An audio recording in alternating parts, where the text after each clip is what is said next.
Hello and welcome to Recharge Wrestling.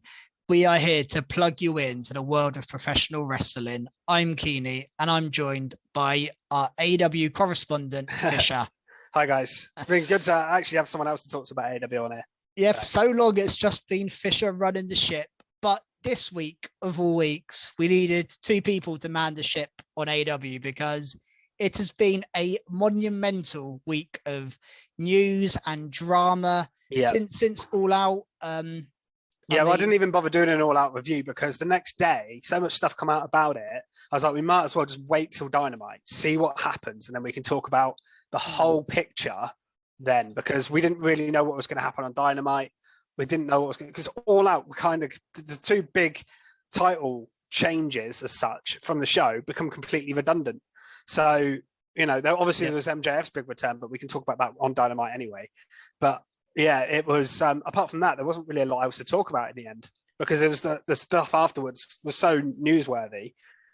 Yeah, well, we have to start with CM Punk and the Bucks and Omega and Colt Cabana, Hangman Page, Tony Khan, whoever else you want to involve in this whole drama. Now, I saw I'm sure everyone by now has seen the press conference after the pay-per-view with CM Punk and Tony Khan. And I mean, what were your thoughts on what CM Punk said? I just think he was so unnecessary because he brought no one asked him about Colt Cabana for a start. He brought Colt Cabana up. Yeah, well, someone was about to ask him the questions, and his first question, and he was about to ask him, and he's like, "Before you start, can I just say this?" And he was went off on one completely. And Tony Khan's reaction said it all. He was like, he looked so uncomfortable. Then he starts on the stuff about the EVPs and Hangman Page and the stuff that it all started from that promo that Hangman Page and Punk had a while back. Yeah, all started then. And Punk obviously hasn't let that go. He goes off on a rant. Tony Khan's sitting there like, oh Christ, what's he saying? I felt sorry for Tony Khan there. Like, what is he going to do? He can't. And then obviously it goes off.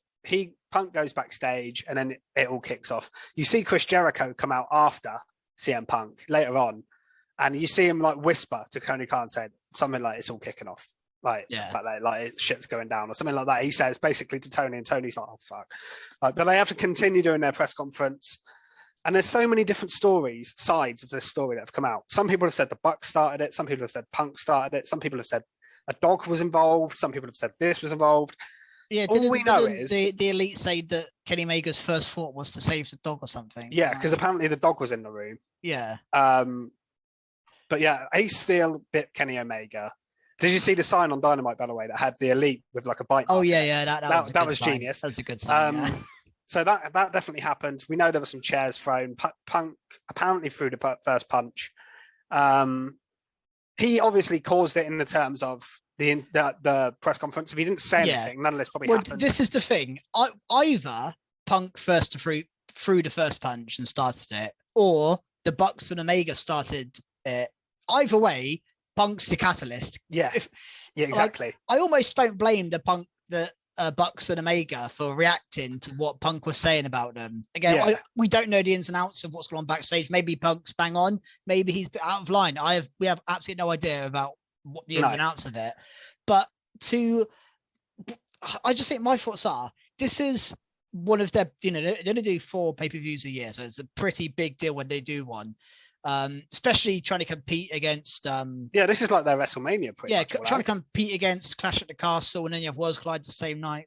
Okay, not quite the same deal, but this is a big weekend of wrestling, and you want to stand out for the right reasons. And they had put on a pretty decent show, if not way too long. But towards the end, I thought the main event was good.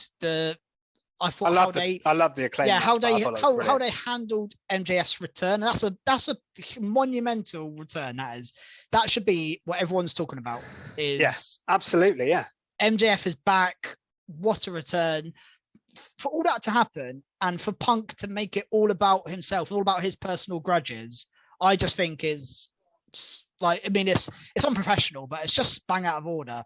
Yeah. I just think if I'm Tony Khan, I'm thinking, well, why?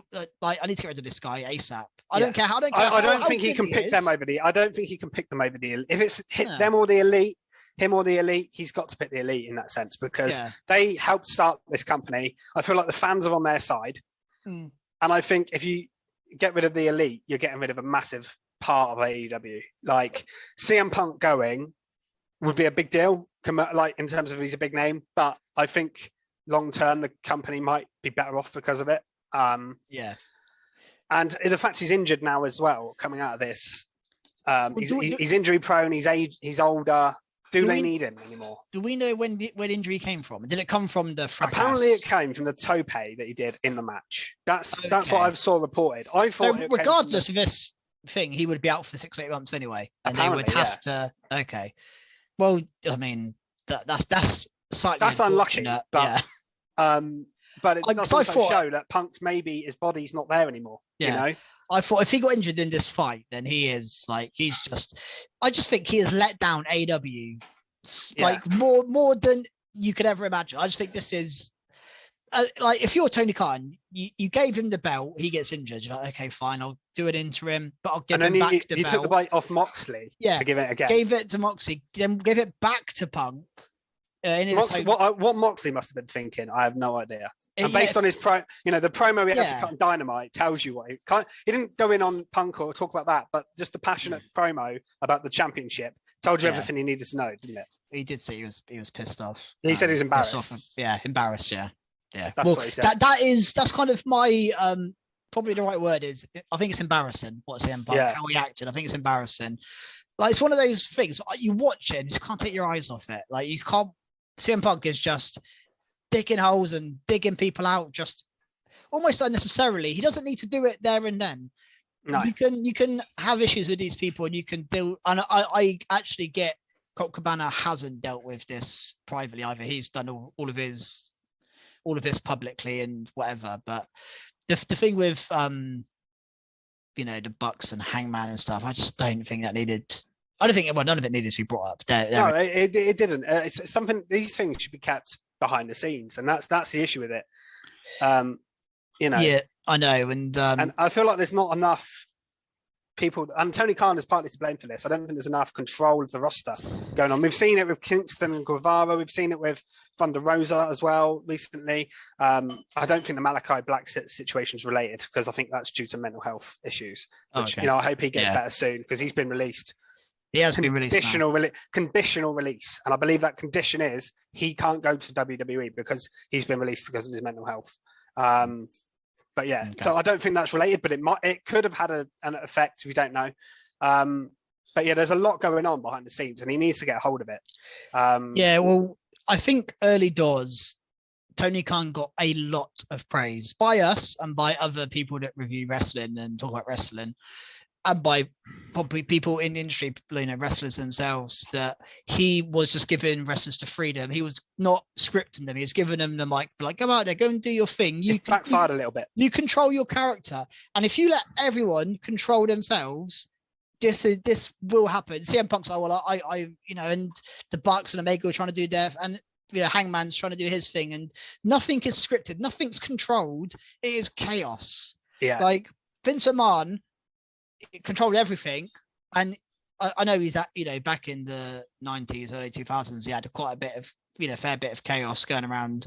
I think wrestling, the industry, the kind of characters around it, you're always going to get fallouts and a bit of course, all this sort of stuff. But I just think Tony Khan just made a rod for his own back here, and I don't know if he's strong enough to control what's going on. Weirdly, I'd never thought I'd hear it as well. When he came on the screen on Dynamite, I heard some boos. Yeah. I heard Tony Khan get booed. I never thought I'd ever hear that on AEW TV. I think they mentioned this 2 weeks ago. Tony Khan is now the uncool out of, not with the Times book all of a sudden, because Triple H is the guy who's doing the right things. He's handling things the right way, and Tony Khan all of a sudden is he's the Vince McMahon of the situation. He's gone from being the cool guy to the guy that isn't managing things the right way. And I think this is the biggest threat to AEW so far in their 3-4 years. Because they lose the Elite, that's a massive deal. Yeah. Oh, can you imagine if they turn up on WWE TV? That is exactly. game over. That would be shocking.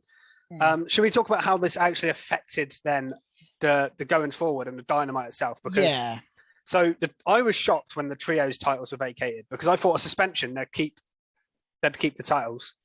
I'm glad it didn't do another interim.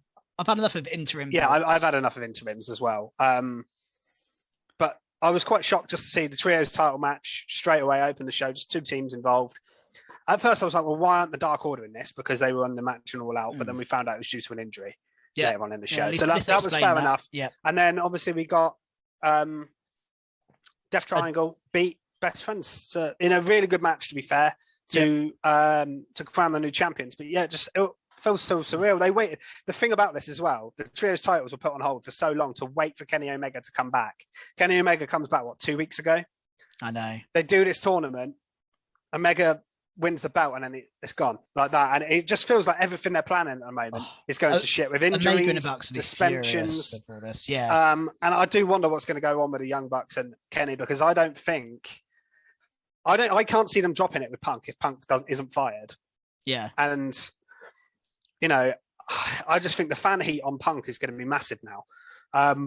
The funny thing as well was when MJF came out, the fans were chanting, "You were right" at him as well. It feels like Punk's done to me.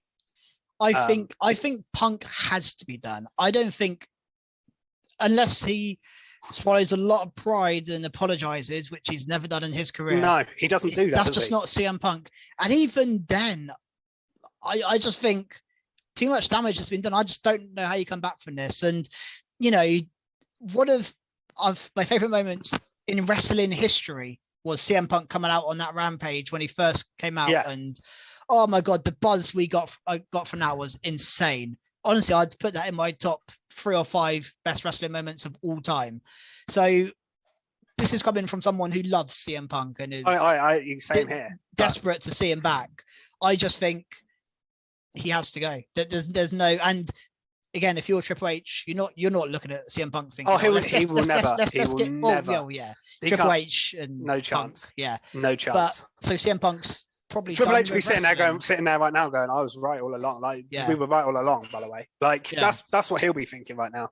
And yeah, Tony Khan must be. I feel a bit sorry for him, but at the same time, like I say, he's kind of let this situation happen in a way by not employing talent relations people, not employing, not having a control of the situations that happen. Yeah.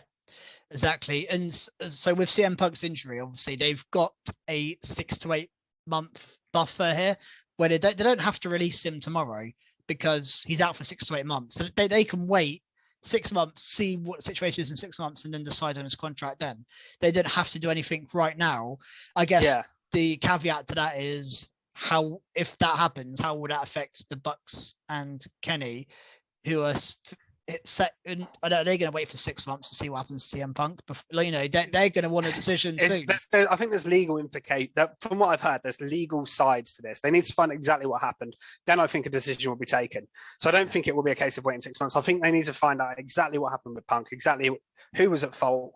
Because apparently there's 2 sides to the story. They need someone who's neutral, who's not a member of the Young Bucks and the Elite in their friendship group, who's not CM Punk. Some people must have been there. Well, wasn't Christopher Daniels there? He was one of the people apparently, because he's been suspended. Apparently he was part of it. And he was one of the people in the middle trying to break it up. Because isn't he part of talent relations, isn't he? Daniels. I believe so. He's got some sort of role backstage. But there must be some people backstage who saw something and this is going to get cleared up. There must be. But there was a talent meeting apparently yesterday, which was led by Bryan Danielson, John Moxley, and Chris Jericho, which feels like they are like 3 people that you can trust to lead these people coming out of this and go forward, and reliable talents. And Moxley obviously feels like Mr. AEW from his passionate promo. But yeah, it's interesting what's going to happen to the world title because they're doing a little mini tournament for it, aren't they? Yeah, and again, such an advocate of tournaments. I love tournaments, especially for vacated belts. I love it. But AEW have done so many. And it feels like the same people. My issue with this is Jericho and Moxley are in it. Yeah. They've been champion. Bryan's just feuded with Jericho. He's facing him again. Yeah, Sammy Guevara doesn't really deserve to be in it, in my opinion. No, Darby Allin probably doesn't. Been winning matches recently. It feels like it's. I know that I get what they've done. They've called it the Tournament of Champions. Ex-champions. Yeah. So it's people that have held belts and things like that. I get the premise of it, but it's a bit same old. I would have preferred to see like a powerhouse Hobbs off the back of his win be in it. Yeah. Someone like that, like some cool different people maybe. The thing is, you again have to give some sympathy to Tony Khan, because he would have had plans off of All Out, and everything he had planned for this Dynamite and for the next few months have gone out the window, because he had Punk as champ, and he was going to do Punk and MJF, a really cool story there, and then he was going to do something with Bucks and Omega against, I don't know, Hangman, and he had all these stories planned out, and he's had to create this tournament from scratch, at the last minute. I just think, for me, definitely, we've done too many tournaments recently. We did that tournament for the singles belt. Pat Cows, I can't remember the name of that belt. He's got that. We did a tournament for that championship. Yeah, we did a tournament for the trios. We've done tournaments for the interim AEW championship. I just think, for me, what I would have done, and I'm not saying I'm a better booker than Tony Khan, but what I would have done is I would have done what he did with the six man, just have a trios match for the belts. And my main event, I would have just done like a fatal four-way: Jericho, Danielson, Moxley, and someone else. Do you know what he could have done? Is he could have just said the match from the weekend is void. John Moxley is technically still champion, but MJF gets his shot tonight. Yeah. And put the belt on MJF at the end of the show. Yeah. He could have done that. Like, it's a long-winded. I feel like this is a long-winded way of getting the belt on MJF. They couldn't pay MJF in the tournament, as it wouldn't make sense, because he's earned a one-on-one match. So what they're going to do is they're going to have someone win, and then MJF's going to beat them. That's what I'm convinced is going to happen. Yeah, I'm pretty sure the final is going to be Danielson v Moxley. I'm pretty sure it's going to be the final. Based on what we saw. Yeah, I think Moxley definitely has to be in the final. Based on his promo, Moxley should be the champion, but I think they'll give it to Danielson. That's what I think they'll do here. I think they're going to give it to Danielson and maybe have a Danielson MJF feud, because that feels quite fresh. Yeah, possibly. Although we did have Moxley and MJF at the start of the show. Yeah, should we talk about what happened at the start? Yeah, of MJF? Because MJF, he cut a good promo. That's water's wet. That's the standard thing. But he quite openly brought up WWE. He said he wants to go to a real company with real fans, where Cody Rhodes is, the American roller coaster, called him. And then he did he say Triple H's name by names, or did he just say the King of Kings or something? He said the Game, I think. The Game, yeah. He mentioned, and he mentioned Nick Khan as well, because he said the only Nick Khan worth a dime. There was a lot of WWE references, which plays on the fact that he was threatening to leave to WWE, and he still may go at some point. Like, bit more of 2024. It feels very real. It was a good promo. I love the babyface bit when he first come out. I thought, are we actually getting a babyface MJF here? Like, is that legitimately happening? And then he kind of just, as soon as Moxley come out, he turned and just turns on the crowd, and then was brilliant. It was such a good promo between the two, and then but I loved his explanation as well, because he was like, I'm not going to go in the tournament. Why would I waste my time? What did you think of the whole thing All Out? Because when I first watched the ladder match, I was like, what the fuck is this ending? When Stokely just climbed up and gave it. But when it was revealed at the end and it was MJF, I thought it was a bit of genius, actually. It felt very Retribution-y, didn't it? All these guys in ski masks come out, beat up everyone, and then when I saw it Stokely with the thing, I was like, but then my mind, obviously, I thought MJF was a guy who got it. I wasn't surprised when MJF was. No, I wasn't either. To be the guy, but I quite like, because we've seen Stokely for like months now try and recruit people. And I've always wondered, you just think, it's just an AEW thing, they're just making a new stable. But then it's like, he's recruited them for this point, for this moment, so MJF can win the belt. We didn't see much of MJF. I thought we might crown a new faction here, and we might, MJF. Well, it looks like MJF's not really with them, but that's what I don't really get. Yeah, because they were on the show later on, and they had nothing to do with MJF. So that was a bit weird. That was the only thing that surprised me. But yeah, really, I liked his return. I quite liked. Again, they did the lights out thing at the end of the show. That's just what they. I love the little voicemail they did, where it was like, "Please come to the show. Yeah, you can have your money. You don't have to sign an extension." I loved all that bit. I actually thought the presentation was very, very good for MJF, and I think him coming back, is that shining light. That if they had all this drama and MJF didn't come back, oh my God, they'd be in trouble. Yeah, they would be in big trouble. But MJF is like that shining light of like, well, at least he's back, and he's the biggest star in AEW. He is him and Moxley. Like he feels like Moxley's like the carrier of AEW. He's like the reliable talent that's always there. MJF feels like the guy that the crowd needs, and this show needed as a fresh injection. And he's just great, and I'm so glad he's back, and especially with the timing. My God, if he wasn't here as well, I think they'd be in big trouble. Because as great as Moxley, Jericho, Bryan are, they've been carrying the show long enough. Like Omega's only just come back, he's gone. Punk's only just come back, he's gone. Like I don't think they can keep carrying the show forever. So MJF coming in is like massive for me. Yeah, no, I completely agree, and just interested in a way of what they do with the belt. I mean, the AEW title was, again, through no real fault of Tony Khan's, with injuries and interims and then another injury and all this. It's just been a bit of a messy title picture, and it's happened with the women's as well, and it's just been a messy period for the main belts. Yeah, even the women's belt with Rosa getting injured. Yeah. We've got an interim feels like every belt is right now. And I just think they just need a period of just building storylines. Can Tony Khan, I've said it so long, but just stop. Don't bring anyone else in for a while. Let's just build the top of your card. Build up Darby back to where he was when he was relevant. Build up Sammy Guevara if you want to put these guys in there. Build up Hobbs. Build up Jungle Boy. There's a lot of guys you've got. You can. Well, Jungle Boy, I think they've got a big opportunity with now, because we've found out that Christian's injured for a long time as well. Is he? Oh, okay. Yeah. So Jungle Boy mentioned that promo. He was like, after you've had your surgery, I will find you. But that's why they did the short match with the Luchasaurus thing at the show, because Christian's injured. And he's out for a long time. So this gives Jungle Boy an opportunity to come away from that feud and do something. He was in a meaningful feud. Yeah, he's going to feud with Luchasaurus, isn't he? Yeah.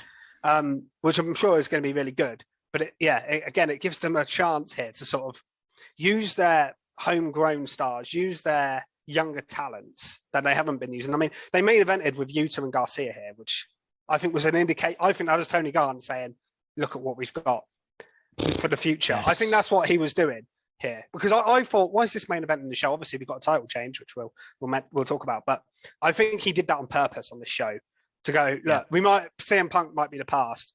These guys here are the future of this company, and I think that was a smart move in a way. It was, and I thought that was an amazing main event. By the way, it was a very good match. Those are the two younger guys that I just think. Daniel Garcia, especially to me, I think Willie Uta's really good, but I think Garcia has shown a lot more of his character. Yes, this stuff with Bryan's been very good. I've liked the sort of tug of war, and the fact that Bryan and Jericho are kind of arguing over him makes him feel important. Yeah, I think Daniel Garcia is a bona fide star. Yeah, the only problem is he holds a random. But not a random, but he holds the title in Ring of Honor, which just feels weird on an AEW show. Again, comes back to me. Why is he winning that belt? The good thing about it, though, is that is a proper wrestler's title, and he's going with this not sports entertainment wrestler gimmick. And so it's actually the perfect title for him to win in kayfabe. But the problem is, Ring of Honor, the Ring of Honor third title, I want to say, because you got Cesaro with a world title, you got the one Samoa Joe has. And you got this one, so it's kind of like the third Ring of Honor title was main event in your show. That's a bit weird. That's a bit weird, but I mean, apart from that, this main event was really good. And I did get a bit confused with the rules, the Ring of Honor rules going on. But if I'm honest with you, I don't want them to show any more Ring of Honor belts or AAA belts or Lucha belts or any other belts. Let's just focus on AEW, just AEW for. I was going to say a few months, for a year. Let's have a year of just AEW stuff, please. I mean, they've bought Ring of Honor now, so they're going to have to do that. But I think what they need is they're going to get a weekly show. But they're going to get a weekly show. Once the weekly show is set up, I think they will then. Or just turn Dynamite into Ring of Honor.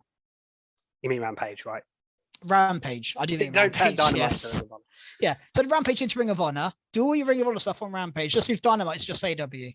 That's what I think they should do. I think there is too much. I mean, there's too many belts in AW. I don't think you need that third singles belt. I don't think you need a trios belt. But here we are. I like the idea of the trios belt though. That is one thing I will say. It's a different. It gives a different. They have enough factions for it. And they have enough factions. I think that's a cool division for it. That is. I will say that. Yeah. I feel like the tag division might get forgotten a little bit with it, but. I saw one of FTR tweeting earlier saying, "Remember when we had 2-on-2 tag matches in AEW?" Yeah, I know. Obviously, they had one on they had the tag title match on the show, and we're getting a rematch between the Acclaimed and Swerve and Our Glory in a couple of weeks, aren't we? At that show, but yeah, we are. And again, this was a. I was annoyed they didn't let Max Caster. Well, let's move on to that. I think that was actually quite a clever thing to do because. Yeah. Everyone was anticipating that. Yeah, that's what everyone's waiting for. Max Caster's rap. He even tweeted saying, "I've got look what I've got tonight," and there was a picture of Max Caster and Mike. Yeah. On Twitter, like before the show, everyone's like, "Oh my god, what's he going to say?" And then they just didn't do anything. Yeah, I mean, it made Swerve look like a heel. Yeah, I actually think they've been quite good at turning Swerve and Keith Lee here in this year. And I think we'll get early prediction, but I think the Acclaimed definitely winning this time. I'm surprised the Acclaimed didn't win. I know. I think they should. I think Tony Khan saw the reaction. And he's going to falter. To his credit, I think he's going to alter that. Yeah, that's why I think the Acclaimed are so over right now. They have to. They're like the most over acts in the whole company, arguably. Yeah, I know. The slurge sells, the crowd scissoring it, like everyone loves it. That is mad. Watching everyone in the crowd scissor when he says "Scissor me, Daddy-O." How was that so over? It's mental, but it's great. I love the Acclaimed. Yeah. That's great. So they have that in a couple of weeks. What else did we get on this show? I mean, have we finished talking about all the main event stuff and the CM Punk stuff? And I think so. I think we've probably covered a lot of it. I mean, again, a lot of it's just watch this space. Let's see what happens. Yeah, most of it is that. Really, see what happens now. And I heard, again, this is not really related to. It's kind of related to that. But before the show, there was I can't remember where I saw this. Somewhere on Twitter. Could be complete. Nonsense, but apparently Tony Khan kind of took Max Caster and MJF aside before the show and was just like, I saw that, yeah, just like don't say anything, like just be careful. Yeah. I was really expecting MJF to slag off Punk and he didn't. So yeah, but I think it's because it's all the legal stuff is pending. I think they can't. No one can say anything. Tony Khan didn't mention that at all. He just said there's a trio. Imagine if you. I saw someone tweet this today. It was like, imagine if you didn't go online. You're just a casual watcher. You just watch the show. You watch the pay-per-view. You don't go online and read about the stuff. You just watch it casually. Yeah. You turn on Dynamite today, you'd be like, what the? Why is everything being? Where's CM Punk? Where's the Bucks and Omega? Why have they dropped their belts? Yeah. It'd be so weird. Yeah, but it's a hard one because you can't. And what's really interesting is, again, a lot of things that Tony Khan, prided himself on early on, he's now having to do the opposite of. Like, he used to always say, I'll never hide anything, we'll always be open. Remember after that barbed wire death match, they mentioned it on the show, they didn't hide from it. And this is a situation, I know there's legal things, but I think he has to. We are just ignoring this. We're not mentioning CM Punk's name on the show. No, apparently he was taken out of the title credit. At the start, he's in. Do you know what? I actually watched that in quite detail. There was no Bucks or Omega either. No, so it's very interesting. None of them were on there. That is very interesting. So it'll be interesting to see what happens there. Let's talk about other stuff that happened on the show briefly. So Penelope Ford versus Toni Storm basically it's the championship contenders match. Championship eliminator match. Yeah. I didn't like them when WWE did them, so I'm not going to praise them when AEW did them. No. Match was decent enough. Kip still came up with his box over his head. I enjoy Kip. Match was okay. Toni Storm won, so we're not getting her versus Penelope. Yeah, of course. Penelope. That was okay. You had a promo off with Hook and Action Bronson having a tag team match. So Action Bronson is actually wrestling, isn't he? Who is he? He's the rapper that does Hook's entrance music. Oh, is he? Okay. So he's involved in the. You didn't see the pre-show. Yeah, I didn't watch the 0 hour buy-in. Right. So the pre-show, I didn't watch it. He's ringside because he doesn't Hook's entrance music, and he got involved after the match because Hook wins, and then Menard and Parker try beating up Hook, and he just basically throws them around. But obviously, he's not a wrestler; he's a rapper. but looks like he's actually having a tag team match, which is really weird, but kind of cool. Yeah, but yeah, that's Yeah, I have to admit, I didn't know who he was. I just thought he was another wrestler I hadn't heard of. So no, he's the guy that does Hook Song. Okay. There you go. I mean, Krusty knew who he was before. Yeah, I've heard of him. I don't know who he is. I don't know his music at all. But yeah, we had that. We had Wardlow versus Tony Nese in this quick squash match. Wardlow, and he cut a promo afterwards, basically saying, people are online saying I've cooled down, but it's true, he has. And here again, he's just having a random squash match. Can we just give him a feud? Like, he's not going to get over by just squashing people. No, and pointlessly. Like afterwards, he tries to powerbomb Mark Sterling, and then this other guy, I can't even remember his name, pulls him away, and they're like, it's that match, and I'm like, I don't care. He's going to beat them. Oh yeah, that Josh Woods guy. That's the guy. Yeah. Like, that's pointless. Not interesting. Give us something more. Yeah, Wardlow needs a proper feud. Like, yeah, he didn't have a feud at the show. I was a bit annoyed that he was only in a 6. Same with FTR, to be fair. Then they're just tagging together. But the match wasn't particularly interesting. It was against Motor City Machine Guns, who aren't signed to AEW. Yeah. It's just hard to care about. You can only care about so many people at a time. Like, yeah. Vince McMahon, had his logic of, I think he said people remember 2.5 things per show. They don't remember. You're not going to remember everything that happens on a show. You're not going to care about everything that happens, but 2.5 things is. And at the moment, AEW are throwing 12 things at a show to try. You got to try and care about, and it's like I only really care about 2 or 3 guys, at a time. We need for Wardlow to be relevant. He needs to get in a meaty feud. Yeah, hopefully they give him one soon. This thing of all up. What did we care about? We cared about Punk and Moxley. We cared about Jungle Boy and Christian because they were having a proper feud. Yeah, and then maybe the Swerve the Acclaimed, the Elite, maybe Brian and Jericho. Yeah, kind of the stuff that was. And then you have these random stuff like Wardlow and FTR. Just get them on the card. Leave them off the card if you don't have a thing for them, and get them involved later on. I mean, FTR, how over were they? And now they're not doing. I mean, I think Dax has got a match of Castagnoli on. That'd be, a good match, but it's not an FTR tag feud. No, and Castagnoli is going to win, and it will be a great match, though. It'll be a banger, I'm sure. But yeah, amazing. I mean, it feels like a bit of a reset, but doesn't it? And they've got obviously. It's funny because Tony Khan, before All Out, was like, "Don't worry, after All Out, our roster is going to be the strongest it's ever been." And then he just lost 4 of your biggest guys. He loses 4 of his biggest guys, plus a couple of other people that work behind the scenes and I'm interested like what they do with the Bucks and Omega, because I think we all think Punk's done for, but Bucks and Omega. I'm surprised. How long does he leave them off TV for? How long are they? Well, this is the thing. That's why I was surprised. It must be a while, because otherwise, why have they taken the trios titles off them? I'm a bit surprised by that, but he obviously feels they were all involved in it. They're not completely innocent in this. And where's Adam Cole, by the way? Can we get Adam Cole back on TV? He's still injured, I believe. Is he injured? Pierce, did you hear CM Punk talking about him in the press conference?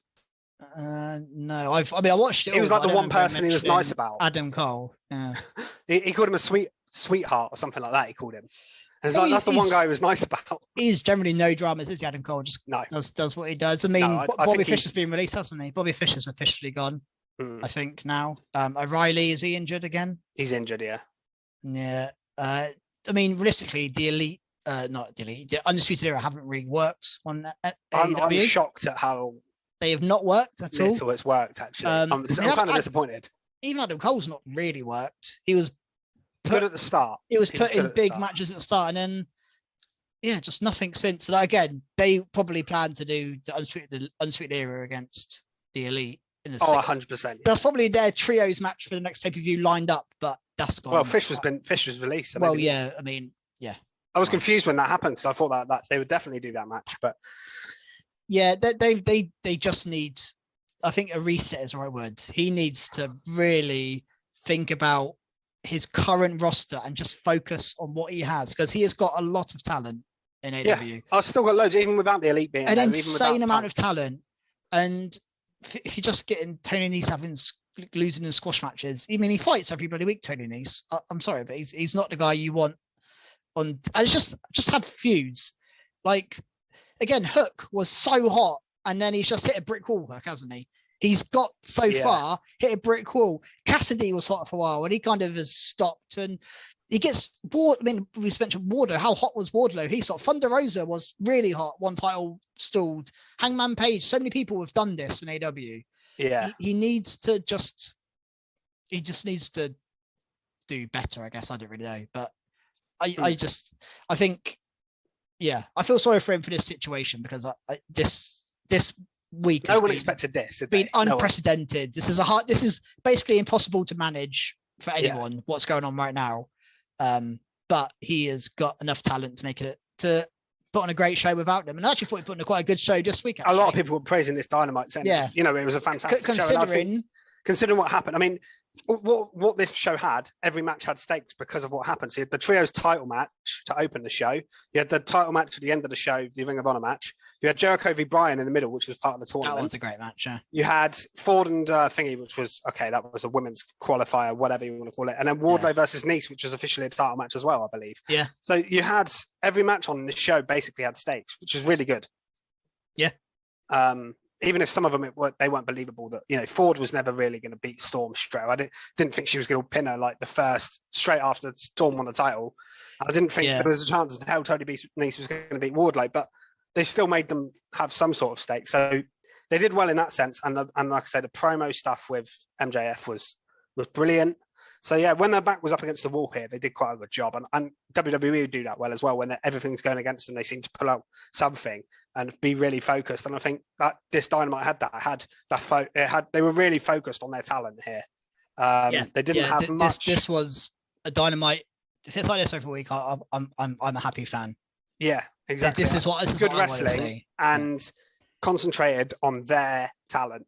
Yeah, and put their showcase. Like I said, the main event showcased the young talent. You had vets on there with like Jericho and Bryan as well, Moxley carrying the shows. I'll tell you what I did quite like is they did a little video package for Darby Allin and Sammy Guevara, which made me more into that match already. I think that's on Rampage this week, isn't it? Yeah, that's the Rampage half of it's weird they do a Rampage half, but the only thing we didn't get, which was a little bit disappointing, was we didn't really get a follow-up between Britt Baker and Jamie Hayter, which we did get on. There was, I think it was on Being the Elite or something like that. There was didn't they show Dark or no? I think they showed a video of them backstage today or something. Yeah, so Jamie Hayter basically refused to talk to her, but I thought we'd get a bit more than that on the show, but maybe we'll wait for that. They had their women's segment. They can't have it. But this is another one though. It's another example. Just do the feud. Stop teasing or building. Just do it. You can't build forever. Yeah, that's one. Just pull the trigger now on Hayter and I think they Baker. are going to pull the trigger. Do it. Yeah, but Baker doesn't always need to be involved in title feuds. That's and the thing. This feud's been set up. Like it's there. Like balls in bus squash. It's a tap in. Just tap it in. Just finish it. I think they're going to surely this time. Yeah. Because I don't think Tony Storm's going to feud with Britt Baker. I don't think that's that. Or Jamie Hayter. I don't think that's no. I mean, I don't know who's next with Tony Storm. I don't think it'll be either of them. I can't think of any other heel. Well, Jade's the only other one, but like Nyla Rose, she's like the standard. Oh, first challenger. That always happens. Yeah. I don't know who else there is at the moment, but I'm sure someone will be someone. I don't know how long Rose is out for before she comes back and wants the title back, but maybe isn't she unhappy as well? Yes, there was a rumor that she asked for a release, but that's been confirmed not to be true. Obviously, Tony buried her in the press conference when she lost the title. Basically, said that she wasn't important. Oh no, it was before All Out. Basically, said she wasn't important. It wasn't worth more time. Giving her a promo, which was ridiculously bang harsh. out. You can't say that. Yeah. Again, that's not helping himself. No. Because Rosa had every right to be fuming with that. And I would be all the other women, not just her. her. Yeah, it says a lot about what he thinks of the women's title and the women's division in general. So yeah, I mean, if I was a free agent woman, I'd be looking at that going, well, why would I want to sign for a company that thinks like that? So especially when you're seeing Clash of the Castle, you're seeing a third of the card is women. You're seeing eight women at a pay-per-view. Third of the card is women. Plus Rhea Ripley in a sort of prominent role on the card as well. Yeah, on AEW, you're not willing to give your champion more than 45 seconds to explain why she has to give up a belt. It's not a good look, is it? No, no, but hopefully, like I say, this Dynamite was promising. Hopefully, the situation with the Bucks, we'll get more information. If we have any more information, if Punk gets fired or anything, and we may have to do like a special pod, genuinely like go live or something to talk about it once we know more. But at the moment, that's all the information everyone has. So But yeah, it was an enjoyable show. I feel like it's picking up, and certainly I reckon this will be a very much watched Dynamite because of the intrigue. This was the one I was looking forward to the most, maybe of all time, but definitely for at least a year or so. Yeah. Oh, I got up this morning and I was like, right, let's see what's going on. Yeah, Dynamite, let's go. Yeah, definitely. Just interesting how he handled it. And I think he did. I think also his promo, just the last thing on Dynamite probably is. Yeah. I thought what he did was the right thing. He don't come out in front of the crowd. The crowd is just going to rip into you. Just explain it like that. Just, don't have to go into details. He didn't have to, I said that he's gone back on what he said, but I think there's a reason you don't always tell the truth in he doesn't need to say that on TV. Everyone knows what the situation is. Just say the belts are vacant. This is what we're doing. Move on. We've set up big matches and he's done that. So yeah, I think it's actually that side of it's handled quite well. I'd have preferred not to have another tournament for the men's. I'd have preferred to do. Yeah, I wasn't a fan of that. Your main event be like, again, I don't want another battle royal either. We see too many battle royals as well on AEW, but just like a triple threat, fatal four-way main event for the title, just straight up fatal four-way for your four biggest guys. Just go at it and see what happens. That's what I would have done. But yeah, and you can have MJF confront them at the end. Yep, and then you end the show with MJF face to face with Moxley or Danielson or whoever. Exactly, you could have done that, but other than that, I think he handled it pretty well. I think that's it then for Dynamite. Yeah. So yeah, if you haven't listened to our WWE review, we've recorded that already, so that should already be up if you're listening to this. Where we talk about Raw, SmackDown, and NXT from this week. Don't talk about Clash of the Castles. We've already reviewed that. Go and watch that if you haven't already. Follow us on Twitter at Recharge Wrestle. Give us a like and subscribe on this if you're watching on YouTube. And we'll see you next time. Cool. See you guys. Goodbye.